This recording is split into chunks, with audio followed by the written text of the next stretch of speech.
నమస్తే. Welcome to Suman TV. మోకాళ్ళ నొప్పులు ఎక్కువగా మనం లేడీస్‌లోనే మోకాళ్ళ నొప్పులు చూస్తూ ఉంటాం. అందులోనూ మన భారతీయ స్త్రీలలోనే ఎక్కువగా ఈ మోకాళ్ళ నొప్పుల కంప్లెయింట్ చూస్తూ ఉంటాం. ఎందుకు స్త్రీలలోనే ఎక్కువగా ఈ నీ పెయిన్స్ అనేది ఉంటుంది. అలాగే సర్జరీ తర్వాత అంటే సర్జరీ చేయించుకోవడానికి కూడా చాలామంది ముందుకు రారు. ఎందుకనంటే సర్జరీ చేసుకున్న తర్వాత మళ్ళీ సరిగ్గా మనం నడవగలుగుతామా లేవా? మన డైలీ యాక్టివిటీ సరిగ్గా చేసుకోగలుగుతామా లేదా? అని చాలామంది కూడా భయపడుతూ ఉంటారు. అయితే సర్జరీ అనేది అవసరం లేకుండానే మోకాళ్ళ నొప్పులు తగ్గించుకోవటానికి ఈ మధ్య కాలంలో మనకి పీఆర్‌పీ ట్రీట్మెంట్ అనేది ఒక వరంగానే చెప్పుకోవచ్చు. సో, ఈ పీఆర్‌పీ ట్రీట్మెంట్ అనేది ఏ రకంగా పనిచేస్తూ ఉంటుంది? ఎన్ని ఇయర్స్ వరకు భరోసా ఉంటుంది? సో, దీన్ని చేయించుకోవచ్చా లేదా? ఈ విషయాలన్నిటిపైన అవగాహన కల్పించేందుకే మనతో పాటు ఉన్నారు డాక్టర్ మీనల్ చంద్ర గారు, Epione pain management Jubilee Hills నుంచి. నమస్తే మ్యామ్. మ్యామ్ మోకాళ్ళ నొప్పులు. సో, మీ దగ్గరికి చాలామంది పేషెంట్స్ వస్తూనే ఉంటారు కంటిన్యూస్‌గా అదే ప్రాసెస్‌లో. సో, అందులో మనం చూసుకున్నట్లయితే ఎక్కువ మంది లేడీస్‌లోనే మోకాళ్ళ నొప్పులు కంప్లెయింట్ చూస్తూ ఉంటాం. ఎందుకని అంటారు? సో, జెంట్స్‌తో కంపేర్ చేసేటప్పుడు లేడీస్‌లోనే ఎందుకు ఎక్కువగా వస్తది? ఇది నా ప్రాక్టీస్‌లో more than 70 patients of knee pain are females. Okay. So, ఫీమేల్స్‌లో జనరలీ ఇది లిటరేచర్ వైస్ ప్రకారం కూడా ఇది గుజ్జు అరిగిన ప్రాసెస్ కొంచెం ఫాస్ట్ అవుతుంది. Okay. Because of the daily activities. Because morning నుంచి సాయంత్రం వరకు కంటిన్యూయస్‌గా ఇంట్లో పని ఆర్ హౌస్ హోల్డ్ యాక్టివిటీస్ చూస్తున్నారు. Or sometimes when they go out and work, ఇది ఇంట్లోనే పని చేస్తున్నారా, ఆఫీస్‌లో కూడా పని చేస్తారు.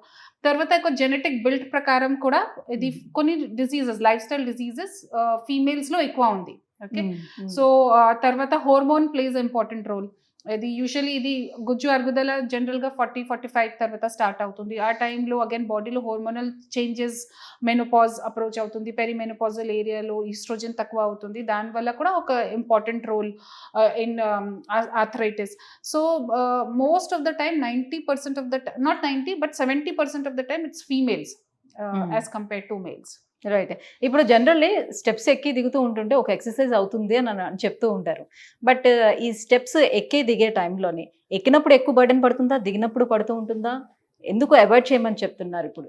జనరల్‌గా ఒక పేషెంట్‌కి ఇఫ్ ఐ సే 40 వయసు తర్వాత మీకు మోకాలు నొప్పి ఉంటే లేకపోతే కూడా avoid stair climbing. If I tell you this, మీకు you will not like it.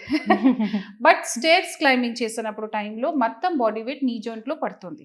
And that is going to damage your knee joint. Okay. But basic mindset ఏంటి? No, if I take stairs I'm active ఉండాలి కదా. This is a basic mind thought, right? But active కోసం stairs కొన్ని exercises like stairs climbing, walking up hill, treadmill, ఇది avoid చేయాలి. Activity కోసం you do cycling, you do swimming, you do general jogging. Okay. But certain exercises which are impacting your knee joint avoid చేయాలి. 40 వయసు తర్వాత తప్పకుండా avoid చేయాలి. For example stairs climbing, sitting on the floor, squatting, treadmill తప్పకుండా avoid చేస్తేనే you are having good knee joint in future. Okay. So, ఇప్పుడు ఒబేస్‌గా ఉండే వాళ్ళలోనే ఎక్కువగా మనం మోకాళ్ళ నొప్పులు అనేది కంప్లెయింట్ ఇంతకుముందు చూసేవాళ్ళం. ఇప్పుడు ఒబేస్ లేకపోయినా కూడా వస్తూ ఉంది కదా! సో, దానికోసం అని మీరన్నట్టుగా ఇప్పుడు డైలీ యాక్టివిటీలోని జాగింగ్ ఆర్ వాకింగ్ ఏదో ఒకటి చెయ్యాలి అని చెప్తున్నారు. ఇది కూడా ఎలాంటి సర్ఫేస్ మీద చెయ్యాలి? సో, ఇప్పుడు when you go to park ఒక ట్రాక్ ఉంది కదా. So, you have to walk in the track. Second thing, మంచి షూ వేసుకోవాలి. ఓకే. థర్డ్ థింగ్ ఈజ్ ఎంత వరకు వాకింగ్ చేయాలి డిపెండ్స్ ఆన్ యువర్ బాడీ. ఇది 1 అవర్ వాక్ చేయాలి, 2 అవర్ వాక్ చేయాలి, ఇది గైడ్ లైన్స్ ఏమీ లేదు. It is body to body. If your body allows for 30 minute walking చేయండి. If your body allows for 20 minutes walking, 20 minutes is sufficient for you. Okay.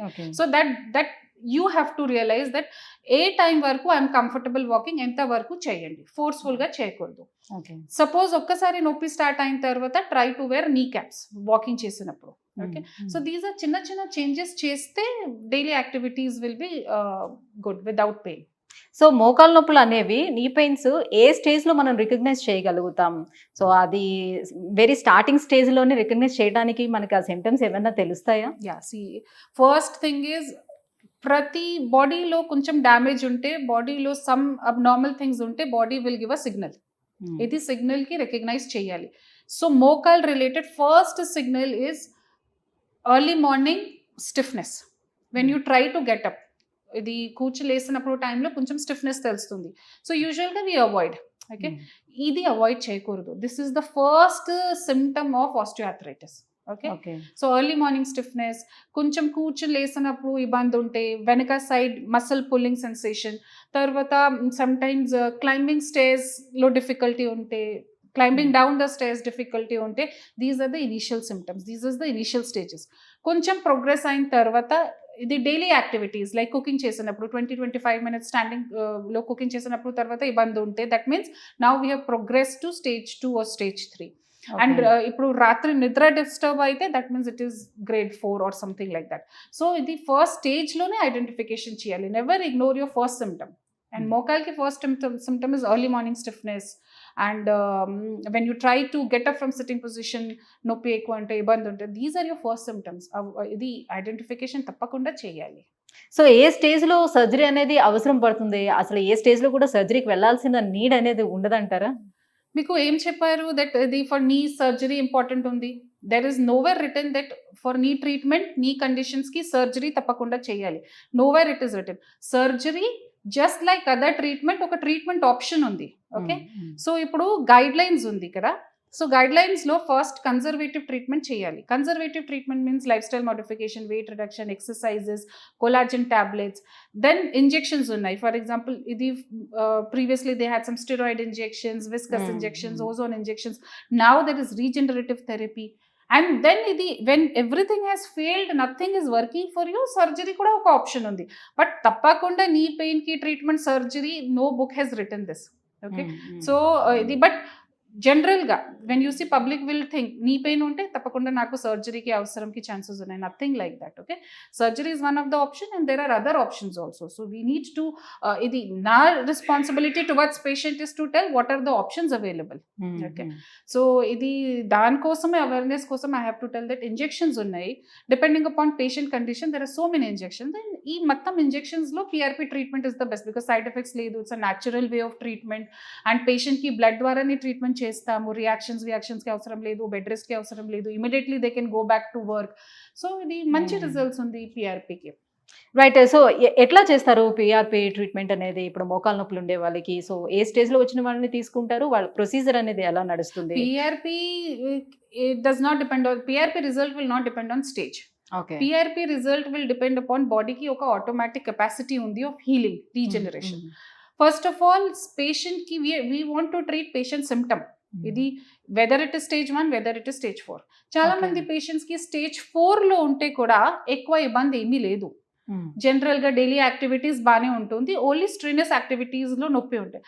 So then we will not go for surgery కదా. Okay. So PRP will work in all stages. PRP is to take care of the patient symptom. What are the symptoms? Pain తగ్గిపోతుంది, activity, lifestyle modification చేస్తే ఇంకా quality of life improve అవుతుంది. నిద్ర disturb అయితే then they will have peaceful sleep. So all these things will be taken care of. So PRP works in all stages, stage 1, 2, 3, 4. Treatment ప్రాపర్గా చేయాలి. Treatment తీసుకునేటప్పుడు వాళ్ళు daily activity నార్మల్గా చేసుకోవచ్చా, లేకపోతే ఎన్ని ప్రికాషన్స్ వాళ్ళు తీసుకోవాల్సిన నెసిటీ ఉంటుంది? అంటే ఇప్పుడు నాకు పెయిన్ లేదు, నేను ట్రీట్మెంట్ తీసుకుంటున్నాను అని నేను నార్మల్గానే వాక్ చేసుకుంటూ కిలోమీటర్స్ కొద్ది నేను నడిచితే ఏమైనా ప్రాబ్లం అవుతుందా? మళ్ళీ తర్వాత వచ్చి లేదు మ్యామ్ ఇప్పుడు 2 sittings నాకు అయిపోయింది, నేను నార్మల్ వాక్ చేస్తున్నాను, డైలీ యాక్టివిటీ నార్మల్గా చేసేస్తున్నాను, సో ఫైనల్లీ మళ్ళీ 3rd sitting వచ్చేటప్పుడు నాకు పెయిన్ వస్తుందని కంప్లైంట్ చేస్తే ఎట్లా?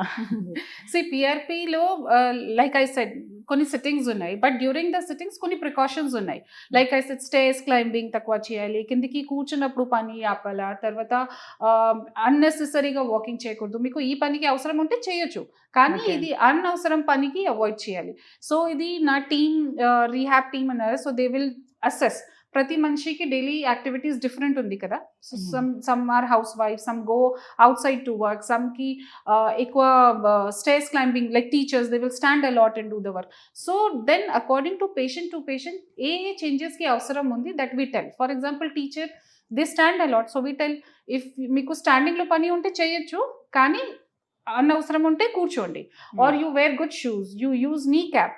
అన్నెసెసరీగా స్టేర్స్ క్లైంబింగ్ చేయకూడదు, because sometimes they do unnecessary also. Similarly హౌస్ వైఫ్కు we tell that what is important for you చేయొచ్చు, కానీ అన్నెసెసరీ పని అవాయిడ్ చేయొచ్చు. Though software young females are coming with knee pain, continuous 4-5 hours కంటిన్యూస్గా కూర్చున్నప్పుడు when they try to get up ఎక్కువ నొప్పి అవుతుంది. సో వీ టెల్ ఎవ్రీ 1 hourకి 2 minutesకి స్ట్రెచింగ్ చేయొచ్చు. So all those things we tell to the patient depending upon they daily lifestyle. ఈపీఆన్ sports rehab కూడా ఉంది. అందులో మనం చూస్తే ఓన్లీ స్పోర్ట్స్ పర్సన్ కి స్పెషల్ కేర్ మీరు తీసుకుంటున్నారు. వాళ్ళకి డైట్ ఉంటుంది, సైకలాజికల్ గా కూడా వాళ్ళకి కొంత ట్రీట్మెంట్ అదే నడుస్తూ ఉంటుంది. యాజ్ వెల్ యాజ్ మీరు ఫిజియోథెరపీ కూడా ఇస్తూ ఉంటారు. ఇవన్నీ ఉంటాయి కదా. సో ఒక నార్మల్ పేషెంట్ కూడా అట్లా ఏమైనా ట్రీట్ చేస్తారా? సో బీఆర్పీతో పాటుగా సైమల్టేనియస్ గా ఫిజియోథెరపీ లైక్ ఇలాంటివన్నీ చెప్పాను కదా. Any treatment after PRP, these are lifestyle diseases. Lifestyle diseases లో ఏజ్ రిలేటెడ్, గుజ్జు ఎరగైంది, మసిల్స్ వీక్ అయింది, లిగమెంట్స్ వీక్ అయింది, అన్నికి హీల్ చేయాలి కదా. So for that it is very important. Healing and strengthening simultaneous గా అవ్వాలి. ఓకే, సో హీలింగ్ పిఆర్పి ద్వారా అవుతుంది, స్ట్రెంథనింగ్ ఎక్సర్సైజ్ వల్ల, లైఫ్ స్టైల్ మోడిఫికేషన్స్ వల్ల. So we have a team, rehab team మొత్తం చూస్తారు.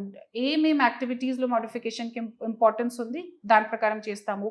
ప్రతి మనిషికి వేరే వేరే ఎక్సర్సైజెస్కి అవసరం ఉంటే దాని ప్రకారం ఎక్సర్సైజెస్ చెప్తాను. తర్వాత డైటీషియన్ ఉన్నారు, షీ విల్ టెల్ ఇఫ్ పేషెంట్స్కి వెయిట్ రిడక్షన్కి అవసరం ఉంటే we tell how to follow the diet and all those things. So ఇది మల్టిపుల్ హోలిస్టిక్ వేలోనే ట్రీట్మెంట్ అవుతుంది. ఓన్లీ పిఆర్పిలో 100% రిజల్ట్ అవుతుంది, ఓన్లీ ఎక్సర్సైజెస్లో 100% రిజల్ట్ అవుతుంది, ఓన్లీ సర్జరీలో 100% రిజల్ట్ అవుతుంది, ఇది కాదు. So it's a protocol. Yeah. So last time వచ్చేటప్పుడు ఇక్కడ పేషెంట్స్ తో కూడా నేను మాట్లాడాను మ్యామ్. సో చాలా మంది చాలా దూరం నుంచి వచ్చారు, అవుట్ ఆఫ్ కంట్రీస్ నుంచి కూడా వచ్చి ఉన్నారు, సో స్టేట్స్ నుంచి కూడా వచ్చి ఉన్నారు. సో వాళ్ళందరూ కూడా సాటిస్ఫై అయితేనే ఇంత దూరం వచ్చి చేయించుకుంటారు కదా. సో అట్లానే వేరే వేరే దూర ప్రాంతాల నుంచి వచ్చిన వాళ్ళు ఎక్కువ రోజులు స్టే చేయలేరు కాబట్టి వాళ్ళకి సిట్టింగ్స్ అనేది ఎన్ని రోజుల గ్యాప్ లోనే వాళ్ళకి ఫిల్ చేసి ఇస్తారు, ఎట్లా ఉంటుంది? So it depends upon injury to injury and patient to patient. కానీ ఇది సిట్టింగ్స్ మధ్యలో మినిమం 7 to 10 days గ్యాప్ ఉండాలి. So suppose patients are coming from outside, so we talk to them and ముందు we do a telephonic consultation అని చెప్తారు. Okay, this will be your plan and సిట్టింగ్స్కి ఎంత time పడుతుంది, దాని ప్రకారం they plan. Right, thank you so much ma'am, thank you so much. So మోకాళ్ళ నొప్పులకి reasons and specially లేడీస్కే ఎందుకు వస్తూ ఉంటుంది అండ్ ట్రీట్మెంట్ ప్రొసీజర్ అనేది ఎట్లా ఉంటుంది, ఇవన్నీ కూడా తెలియజేసినందుకు thank you so much. Thank you.